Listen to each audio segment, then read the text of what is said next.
오늘은 함께 읽은 말씀을 통하여서 우리가 보지 못하는 것이라는 제목으로 함께 말씀을 생각해 보겠습니다. 세상을 살아가면서 우리가 보지 못하는 것, 이것은 그냥 본다라는 것보다는 알지 못하는 것이 참으로 많이 있습니다. 여러분 그런 적이 있지 않습니까?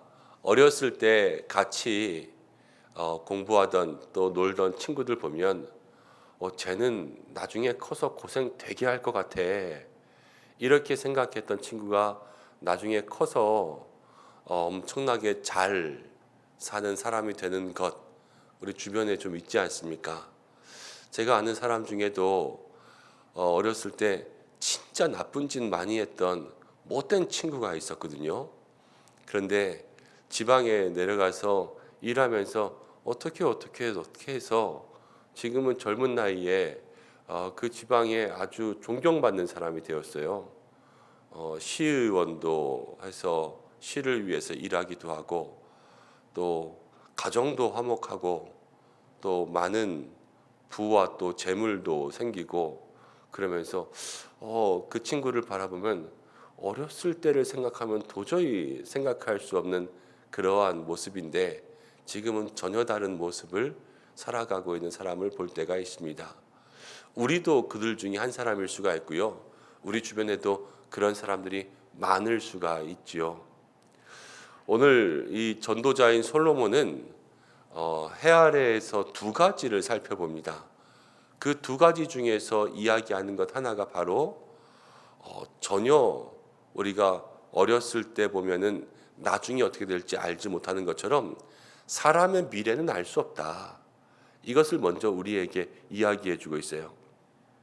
11절 말씀 가운데 이렇게 이야기하죠. 내가 다시 해 아래에서 보았더니 이상한 게 있습니다.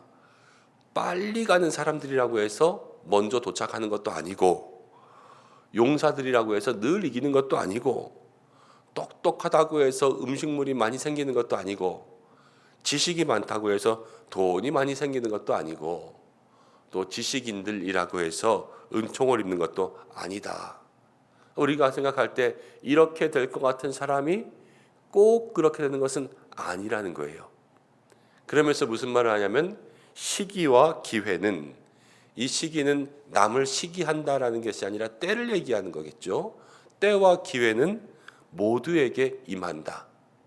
이 땅에 있는 모든 사람들에게는 기회가 임하는데 그 기회를 통하여서 어떤 이는 또 은총을 입는 사람이 있고 그렇지 못한 사람이 있다라는 것을 얘기하죠. 12절 말씀 가운데 보면 분명히 사람은 자기의 시기를 알지 못한다. 그러나 중요한 것은 나에게 임하는 기회가 언제인지 그때가 언제인지 아무도 알지 못한다라는 거예요. 그리고 나서 12절 마지막에 인생의 재앙의 날이 그들에게 호련히 임하면 거기에 걸린다. 재앙이 임하면 거기에 걸린다 그랬는데요. 재앙이 어떻게 임하냐면 호련히 옵니다. 우리 인생에 좋지 못한 일들이 호련히 찾아오게 되면 거기에 넘어지게 된다라는 것을 전도자가 이야기하고 있죠.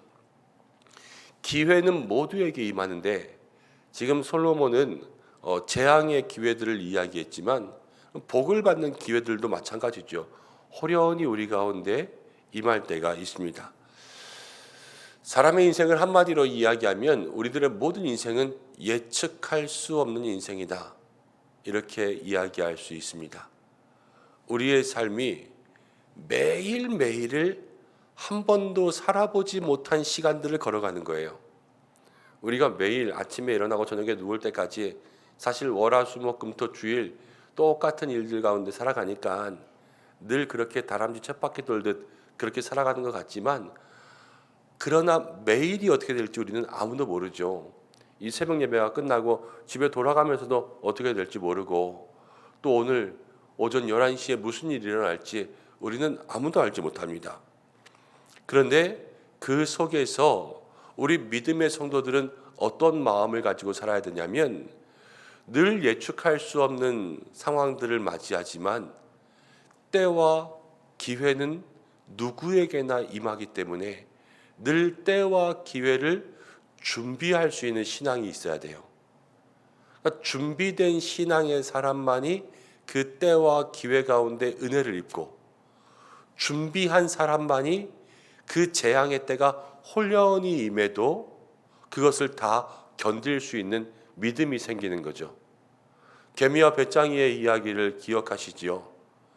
배짱이처럼 겨울을 준비하지 못하면 어느샌가 보면은 추워지는 겨울이지 않습니까? 이 겨울이 올 때에 그것들을 대비하지 못함으로 이길 수가 없습니다. 우리가 세일의 특별 새벽 기도회 때 요셉을 함께 나누겠지만 요셉도 그렇습니다. 애굽에 흉년의 재앙이 올 때 풍년의 때에 준비해 놨기 때문에 요셉은 나라를 살린 거예요. 준비된 사람만이 그 기회와 때가 왔을 때 모든 일들을 감당할 수 있다는 거죠. 호련히 기회가, 호련히 재앙이 찾아왔습니다.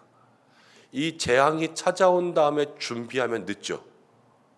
또 기회가 찾아왔을 때 그때서부터 준비하면 늦는 거예요. 우리의 신앙이 이 때와 기회를 아무도 알 수 없느니라, 이것을 늘 마음 가운데 기억하면서 모든 때에 믿음의 준비를 할 수 있는 우리 성도님들 되시길 바랍니다. 특별히 정말로 우리가 모든 것보다 정말 준비되어야 될 것이 있어요. 그것은 무엇이냐면, 여기서는 재앙, 기회 이야기했지만 우리 주님이 이 땅에 오시는 것도 아무도 예측할 수 없어요. 그렇지만 호련히 이 땅 가운데 오십니다. 어느 날 갑자기 우리 가운데 탁 임하여서 저 하늘이 열리고 천군과 천사와 함께 우리가 사모하는 예수님이 이 땅 가운데 오실 때 기름을 준비한 신부만이 그 예수님을 만날 수 있는 거예요.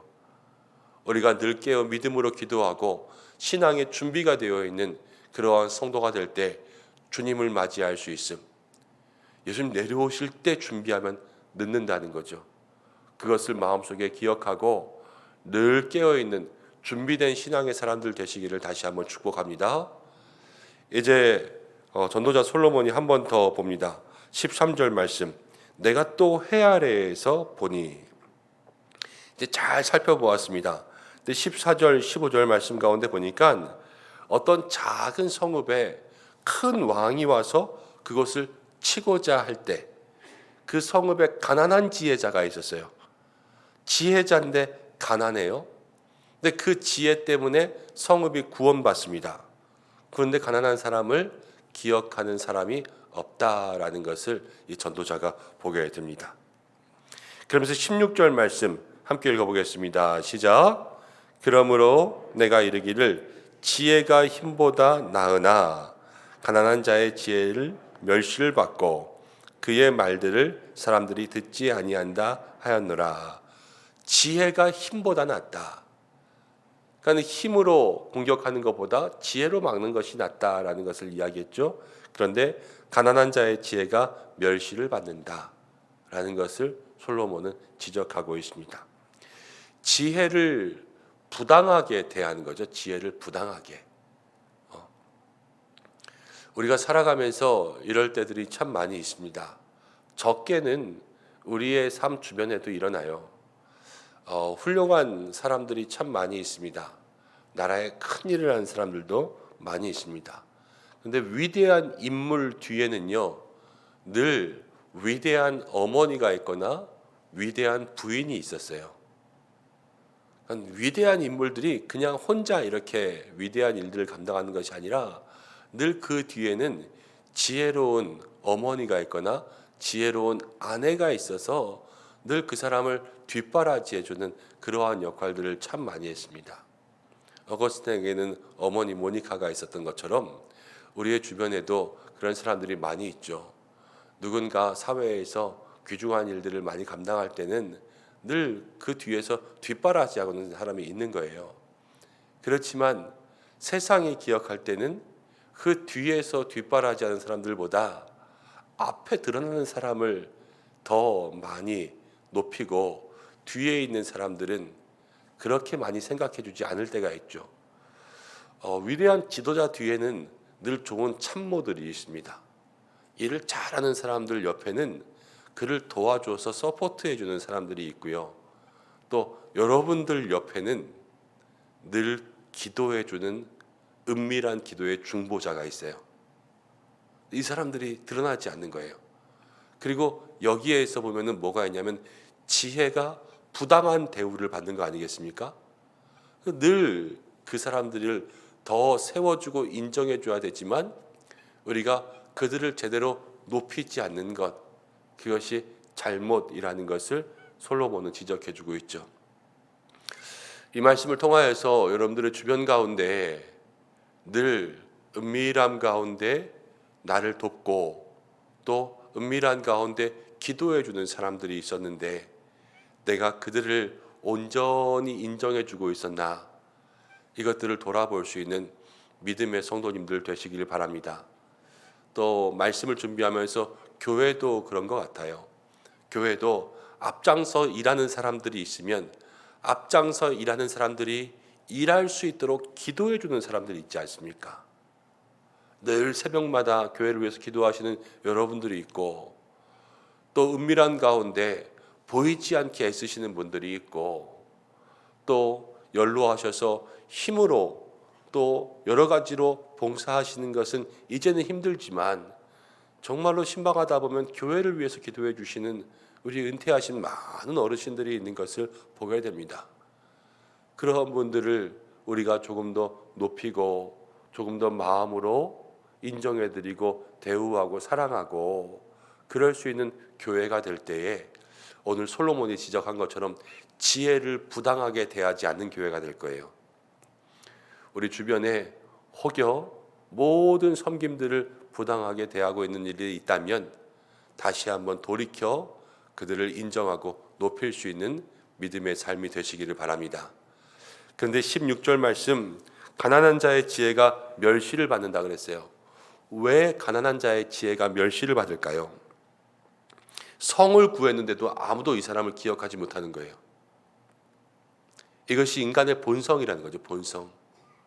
많은 사람들이요 그렇지 않아도 돈 있는 사람과 돈 없는 사람들, 있는 사람과 없는 사람이 있으면 누구를 더 대우해 주냐면요, 있는 사람들을 늘 더 대우합니다. 가진 자에게 많은 사람들이 붙고 또 없는 자, 약한 자들에게는 멸시를 주는 것이 세상의 본성이지 않습니까? 그래서 가난한 자의 지혜를 사람들이요 기억해 주지 않는 거예요. 필요할 때는 이용했죠. 지금 성을 구할 때는 가난한 자의 지혜가 있었어요. 필요할 때는 이용했지만 이용한 다음에는 인정해 주지 않는 것, 이 약자에 대한 배려가 없는 세상이라는 거예요. 믿음의 성도는 이 전도자의 이 바라봄과는 다른 삶을 살아가야 될 줄로 믿습니다. 성도들은 약자에 대한 배려가 있어야 되고 약자에 대한 매너가 있어야 되죠. 연약한 사람들, 그들의 지혜를 이용하고 그냥 약자이기 때문에 내팽개치는 것이 아니라 약자를 잘 품고 그들의 지혜를 잘 세워줘서 세상 사람들은 약자의 지혜를 내 것인 것처럼 빼앗아 와서 내가 홀라당 그 이들을 취해버릴 때가 많이 있어요. 그렇지만 그를 높여줘서 약자의 자리에서 높은 자에 갈 수 있도록 만들어주는 것, 이것이 성도가 해야 될 일이 아닌가 하는 생각을 하게 됩니다. 그러면서 17절, 18절 말씀 가운데 전도자는 다시 한번 이야기합니다.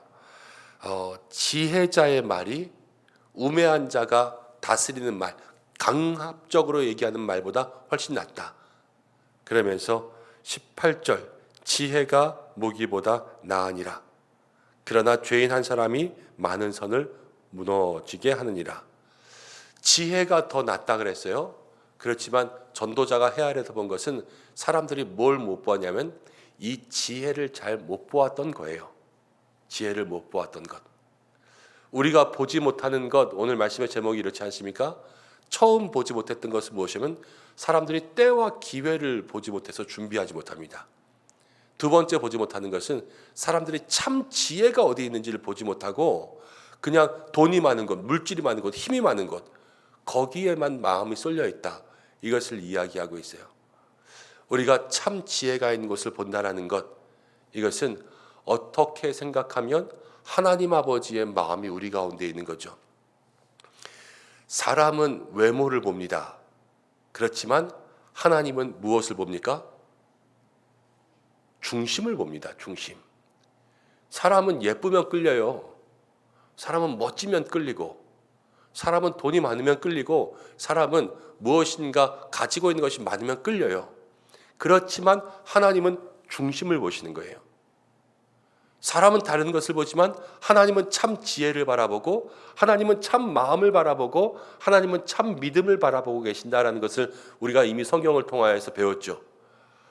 우리의 믿음의 삶이 그 하나님의 마음의 눈을 닮아갈 수 있을 때 우리도 보아야 될 것을 보게 될 줄로 믿습니다. 교회를 통하여서도 참으로 바라봐야 될 사람들을 바라보시고, 세상의 눈이 아닌 믿음의 눈이 우리 교회에 충만하기를 바랍니다. 또 하나 18절 마지막에 무서운 말이 있어요. 그러나 죄인 한 사람이 죄인 한 사람, 이 죄인 한 사람의 모습들도 구별할 수 있는 영적인 눈, 분별력이 우리에게 있어야 될 줄로 믿습니다. 많은 선이 있지만 한 사람의 죄인이 들어왔을 때 무너져 버렸어요. 근데 우리가 보지 못하는 것 또 뭐가 있냐면 이 죄 하나를 보지 못하는 거예요. 우리의 삶에 들어와 있는 작은 죄 하나를 보지 못합니다. 왜? 죄인의 눈이기 때문에 이 죄를 구별하지 못할 때가 너무나도 많이 있어요.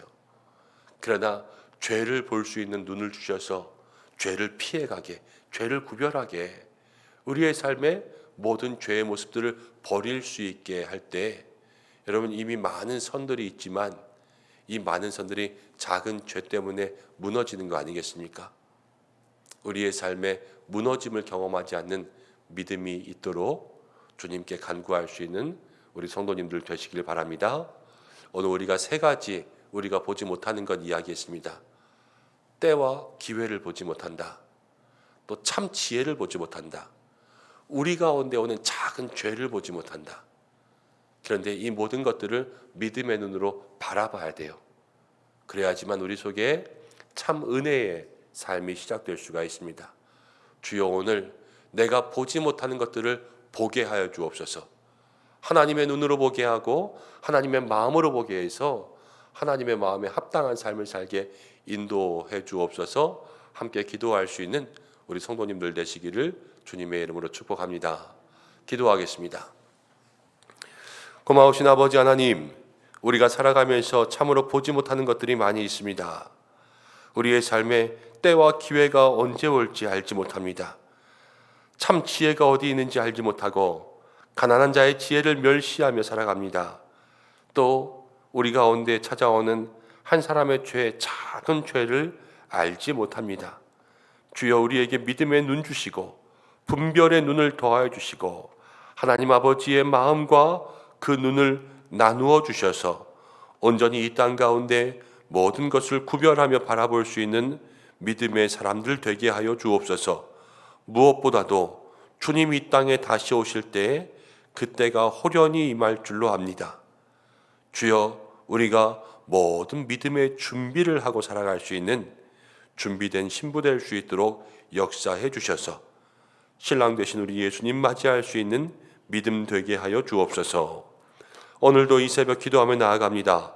기도하는 모든 제목 주의 뜻 가운데 이루어질 수 있도록 역사해 주시고 간구하는 모든 영혼들마다 성령으로 기름 부어 주시고 오늘 주님의 얼굴을 만날 수 있게 인도하여 주옵소서. 사랑하는 교회를 지켜주시고 날마다 은혜로 충만케 하여 주시고 기도의 자리마다 성령을 부어주셔서 사랑하는 은성의 모든 성도들이 이 제단 가운데 나와 주님 만날 때마다 힘을 얻게 세상 가운데 승리할 수 있게 역사해 주시고 교회가 평안하여 가정이 평안하고 교회가 든든하여 가정 가운데 화목함이 있을 수 있게 역사해 주시며 모든 생업과 가정 가운데 함께하여 주시옵소서. 특별히 자녀들 학업을 마치고 이제 방학에 들어갑니다. 주께서 모든 삶 가운데 함께하여 주셔서 유익한 때가 되도록 인도하여 주시고 환우들, 마음 가운데 어려운 분들 또 경제적으로 어려운 모든 성도님들 지켜주시고 이 나라의 연말과 연시를 또 온 열방 가운데 함께 하시고 우리 선교사님들을 지켜주시옵소서.